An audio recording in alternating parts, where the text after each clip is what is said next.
दोस्तों, ये वीडियो बनाने का मकसद है इन नए टेक्नीशियन भाई लोगों के लिए। आज मैं अपने नए टेक्नीशियन भाई लोगों को एक ऐसी जानकारी बताऊंगा कि उनके फील्ड में बहुत काम आएगी। ये दोस्तों एक डीप फ्रिज का कंप्रेसर है। ये तो आपके नॉर्मल फ्रिज जो होते हैं सिंगल डोर, उनका कंप्रेसर है, लेकिन ये टिकमसा का टिकमसा का एक डीप फ्रिज का कंप्रेसर है। अब आप कहोगे दोस्तों कि इसमें नई जानकारी क्या है। तो नई जानकारी ये है दोस्तों कि ये नए जो डीप फ्रिज का कंप्रेसर है, इसमें आपको इस तरह से रिले मिलेगी।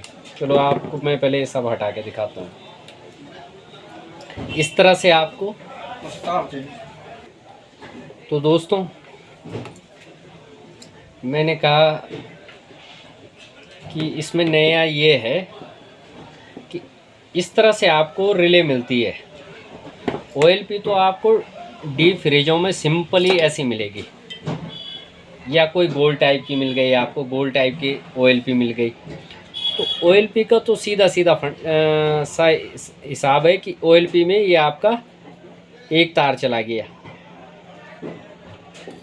रिले में आपका इस तरह से एक कैपेसिटर लगता है। तो कई टेक्नीशियन भाई लोग हैं, मेरे को उन्होंने कहा कि आप ये बताओ हमें कि हम ये रन कैपेसिटर जो होता है, ये देखो इस पे लिखा हुआ है 40 UF 440 वोल्ट AC, ये रन कैपेसिटर है। रन कैपेसिटर हमेशा एक डिजिट, मतलब एक वैल्यू में होता है। ये तो आप सभी लोगों को पता है, हमारे नए टेक्नीशियन भाई लोग हैं, आपको ये पता है कि जो रन कैपेसिटर होता है वो एक वैल्यू का होता है। जो स्टार्ट कैपेसिटर है, 1 मिनट में दिखा देता हूँ। ये दोस्तों जो स्टार्ट कैपेसिटर है ये 2 वैल्यू का होगा हमेशा। स्टार्ट कैपेसिटर, रन कैपेसिटर की पहचान ये है, ये 80 100, ये दो वैल्यू जहाँ पे होंगी सीधा वो रन स्टार्ट कैपेसिटर है, और जहाँ पे एक वैल्यू होगी वो रन कैपेसिटर है।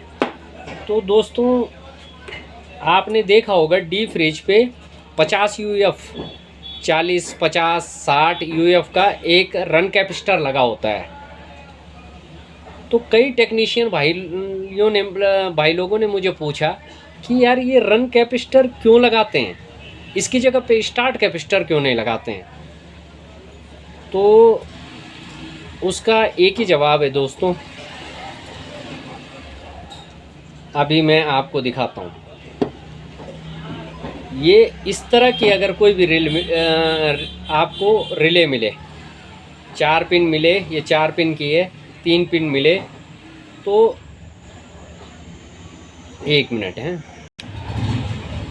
क्या है दोस्तों कि जो नए टेक्नीशियन होते हैं उनको समझाना है तो पूरा विस्तार से समझाना होता है, तभी उनकी समझ में आ पाएगा कि मतलब क्या है क्या नहीं है। तो इस तरह से रिले तो सबके पास होती है। अब हमें इस रिले में पता कैसे चलेगा कि कौन सा कहाँ पे रनिंग कैपेसिटर लगाएं, कहाँ पे स्टार्टिंग कैपेसिटर लगाएं। ये वीडियो कोई ऐसी वीडियो नहीं है दोस्तों जो नॉर्मली, जिसमें ये आपको ये बता रहा हूँ कि कैपेसिटर कहाँ पे लगाने हैं। ये वीडियो बहुत ध्यान से देखना। इसमें मैं आपको ये बताना चाहता हूँ कि रन कैपेसिटर क्यों लगाते हैं। 50 MFD 60 MFD का रन कैपेसिटर क्यों लगाया जाता है डीप फ्रिज के कंप्रेसरों में, उसकी जगह पे स्टार्ट कैपेसिटर क्यों नहीं लगाया जाता, रन कैपेसिटर क्यों लगाया जाता है। तो उसका जवाब अभी आपको पूरी वीडियो में देखने को मिलेगा। तो अभी सबसे पहले आपको ये पता करना है कि इसमें स्टार्ट पॉइंट कौन सा है, रन पॉइंट कौन सा है। तो ये रिले आप इस तरह से लगाते हैं, तो दाएं हाथ की तरफ जो आपका टर्मिनल होगा वो स्टार्ट पॉइंट का होता है। तो उसके साथ अगर यहाँ पे जो टर्मिनल बोल रहा है ये आपका, यहाँ पे तो आपका सीधा रन कैपेसिटर लग जाएगा। रन कैपेसिटर आपका सीधा यहाँ पे लग जाएगा। एक पिन यहाँ पे लगेगी और एक पिन यहाँ पे लगेगी। लेकिन स्टार्ट कैपेसिटर आपका यहाँ पीछे ये नहीं बोल रही है, और ये ऐसे पलटने पे बोलती है इस तरह से ये नहीं बोल रही है, लेकिन जैसे ही हम इसे पलटेंगे ये बोलेगी। मतलब ये इस तरह से बोल रही है पलटने पे, और इस तरह से ये नहीं बोल रही है। यानी कि ये जो पॉइंट है, ये जो पॉइंट है, ये इस रिले का स्टार्ट पॉइंट है। ये एक बार उठे पत्तियां उठ के इसको टार्क दे देगी और छूट जाएगी। तो कभी भी आप एक चीज़ देखना दोस्तों, मेरे पास 3 पिन की रिले नहीं है, लेकिन 3 पिन की रिले में आप जब भी देखोगे तो आप उसे इस तरह से चेक करना। वो 3 पिन वाली रिले की कंटिन्यूटी कभी नहीं बोलेगी यहाँ पे। उसकी वो 3 पिन वाली रिले भी इसी तरह से होती है। वो 3 पिन वाली रिले इसी तरह से होती है दोस्तों। एक बार लगेगी, जब आप पलटेंगे लगेगी, और इस तरह करेंगे तो बंद हो जाएगी। कभी उस 3 पिन वाली रिले को आप चेक करना। अगर मेरे पास आए कहीं से तो मैं उसकी वीडियो आपको ज़रूर डालूँगा। तो अब आपका जो सवाल है दोस्त, लड़कों का जो सवाल है वो ये है कि ये 50 MFD 40 MFD रन कैपेसिटर क्यों लगाते हैं। तो पहले हम इसे प्रैक्टिकल समझते हैं, प्रैक्टिकल करके हम इसे समझते हैं क्यों लगाते हैं, फिर आपको खुद ही इसका जवाब मिल जाएगा। तो ये जो 50 या 40 UF का है, मेरे पास 50 का नहीं था तो मैंने 40 के लिए आपको दिखाने के लिए इसे हमेशा स्टार्टिंग वाइंडिंग पे लगाया जाता है। इस तरह से स्टार्टिंग पिन पे लगाया जाता है। तो अब हम दोस्तों प्रैक्टिकली मैं आपको बताऊंगा, और बड़े ध्यान से देखना ये वीडियो में आपको नए टेक्नीशियन भाई लोगों को ये बहुत अच्छी सी एक जानकारी मिलेगी कि यार फील्ड में ये चीज़ें होती हैं जो हमें बहुत बारीकी से सीखनी होती हैं, ध्यान देनी होती हैं। आप सबसे पहले ये OLP आप इस पे लगा दें, इस कंप्रेसर पे आप OLP लगा दें। ये आप OLP लगा दें। और ये तो हमने दोस्तों एक टेस्टिंग लीड बनाई है। ये एक टेस्टिंग लीड है, कंप्रेसर की टेस्टिंग लीड है। मैं आपको ये लीड बनाना भी बताऊंगा कि ये लीड हम कैसे बनाते हैं। तो अभी तो हम इसके 2 टर्मिनल इस्तेमाल करेंगे। ये 2 टर्मिनल है, सीधा यहाँ पे आते हैं। हमने इसका न्यूट्रल पॉइंट हमने इस OLP पे लगा दिया है, और फेस पॉइंट, इसका जो फेस पॉइंट है दोस्तों, हम वो इस रिले पे लगा देंगे। इस चीज़ को बड़े ध्यान से देखना आप। 40 UFD का रन कैपेसिटर ये लग चुका है, और अब आप यहाँ पे देखना, और ये हमने रनिंग वाइंडिंग लगा दी है, और हम इसे यहाँ पे लगा देंगे। इस तरह से हम यहाँ पे लगा देंगे दोस्तों। मैं ज़रा कैमरे को सेट कर लेता हूँ, क्योंकि इसमें आपको बहुत ही एक अच्छी नॉलेजफुल वीडियो है जिसमें आपको सीखने को मिलेगा। अब आप यहाँ पे देखना, हम आगे सामने इसका कनेक्शन करेंगे, और आप यहाँ पे इसको नोटिस करना।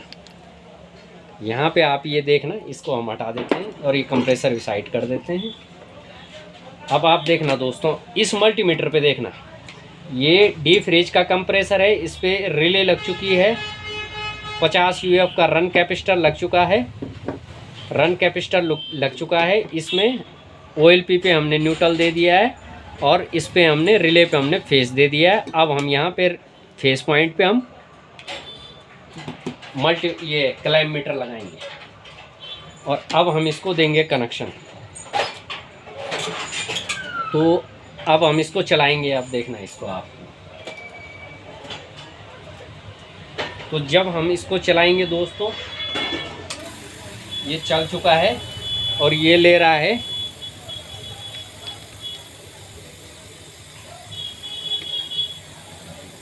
ये चल चुका है और ये कंप्रेसर ले रहा है 0.8 एम्पियर ले रहा है, क्योंकि इस तरह से आपको दिख रहा होगा, ये ले रहा है 0.8 एम्पियर।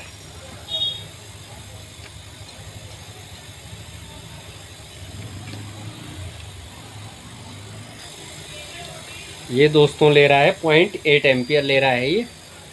अब हमें क्या करना है, अब हम आपको दिखाएंगे। अब आप इसको कर दे, अब हम इसे बंद कर देते हैं। यहाँ पे ज़रूर नोटिस करना कि कंप्रेसर में 40 यूएफ का रन कैपेसिटर लगा हुआ है और ये 0.8 एम्पियर ये करंट ले रहा है, एम्पियर ले रहा है। इसको हम कर देते हैं बंद और यहाँ से हम इस लीड को, इसकी जो ये लीड हमने सामने लगाई हम निकाल देंगे। सबसे पहले दोस्तों हम कैपेसिटर को करेंगे डिस्चार्ज। इस कैपेसिटर को करेंगे हम डिस्चार्ज इस तरह से। कभी भी अगर डीप फ्रीज में काम करें और सप्लाई देने के बाद जब निकालें तो कैपेसिटर को डिस्चार्ज कर दें। इस तरह से कैपेसिटर के दोनों पॉइंटों को शॉर्ट करके उसे डिस्चार्ज कर दें। अब आपको नॉलेज इसमें क्या है वो अब आपको अब बताएंगे कि क्या है इसमें नॉलेज। ये हमने रन कैपेसिटर लगाया है, इसके दो थिम्बल हैं, ये आपको दिख रहा है, एक काला थिम्बल और एक लाल थिम्बल। हमने ये डिस्चार्ज कर दिया है। अब हम इसका लाल थिम्बल निकाल देते हैं। ये वाला थिम्बल हमारा यहाँ लगा हुआ था, इसको हमने निकाल दिया है।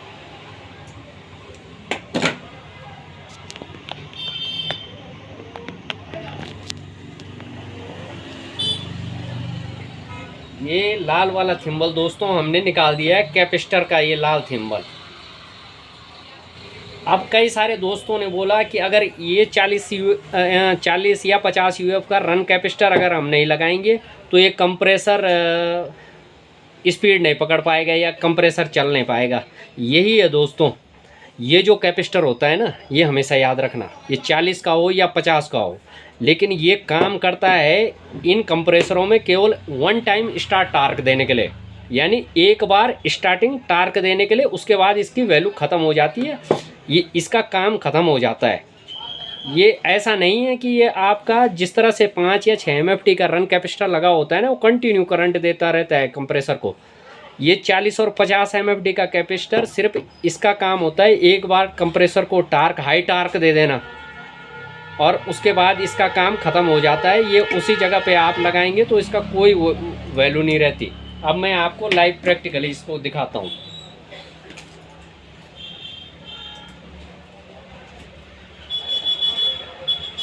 हमने इस थिम्बल को हल्के से लगा दिया है। अब बड़ी सावधानी से ये दोस्तों ये काम करें और हम इसको चलाएंगे। ये देखिए आपका ये चल चुका है। अब हम इसे हटा देंगे। ये देखिए दोस्तों, अब आप यहाँ पे टच करो। ये कैपेसिटर का काम होता है वन टाइम टार्क देना। या आपके इसके एम्पियर पहले भी 8-9 थे और अभी भी इसके एम्पियर 8-9 हैं, लेकिन यहाँ देखिए अगर अगले वाले में टच करेंगे भड़ाका हो जाएगा, शॉर्ट सर्किट हो जाएगा, क्योंकि 40 यूएफ का रन अगर कंप्रेसर को करंट जाएगा दोस्तों तो ये कंप्रेसर फूक जाएगा। इसके अंदर जो वाइंडिंग होती है वो 2800 RPM 2 पोल की वाइंडिंग होती है। इसको ये देखिए आप, हम इसको यहाँ पे टच कर रहे हैं, ये कोई यहाँ पे टच कर रहे हैं, इसका कोई नहीं है, इसका कोई वैल्यू नहीं है। ये सिर्फ इसका काम है वन टाइम एक बार टार्क देना। अब हम इसे बंद कर देते हैं दोस्तों। अब ये कैपेसिटर एनर्जाइज है, हमेशा याद रखना दोस्तों। ये डीप फ्रीज में जब भी काम करें इनके कैपेसिटर हमेशा जब तक डिस्चार्ज नहीं होते हैं ये एनर्जाइज होते हैं। ये आप देख सकते हैं। ये डीप फ्रीज में जब भी काम करें बहुत सावधानी से काम करें, क्योंकि इसके कैपेसिटर एनर्जाइज रहते हैं ये सारे कैपेसिटर। तो ये आप लोगों को आप समझ गए होंगे कि इसमें यही नई जानकारी है कि जो ये 40 UF, 50 UF, 60 UF, 70 UF, 80 UF जो भी रन कैपेसिटर होगा, आपको ये परेशान नहीं होना है कि यार ये रनिंग कैपेसिटर इसको चाहिए होता है चलाने के लिए। नहीं, ये रनिंग कैपेसिटर का काम होता है सिर्फ एक बार कंप्रेसर को टार्क देना और अपने आप को किनारे कर देना। फिर इसका कोई वैल्यू नहीं रहती है, इसकी कोई वैल्यू नहीं है। इसकी वैल्यू तब है जब कंप्रेसर लोड पे दबेगा, फिर ये उसको वापस उसको टार्क देगा और आपका कंप्रेसर को स्टार्ट कर देगा। लेकिन इसका उसके बाद काम ख़त्म हो जाता है। समझ गए? तो आप दोस्तों इस वीडियो से समझ गए होंगे क्यों हमारा 50 AUF 40 UF और 60 UF जो रन कैपेसिटर होता है उसका काम होता है एक बार हाई टार्क देना कंप्रेसर को और अपने आप को साइड कर देना, उसका काम ख़त्म हो जाता है। तो ये थी दोस्तों एक छोटी सी जानकारी। अगर अच्छी लगे तो लाइक तो करो दोस्तों, कमेंट भी किया करो कि हम कहाँ पे हमसे मिस्टेक हुई है, कहाँ पे ये चीज़ें, क्या हमें और चीज़ बतानी है। तो ठीक है दोस्तों।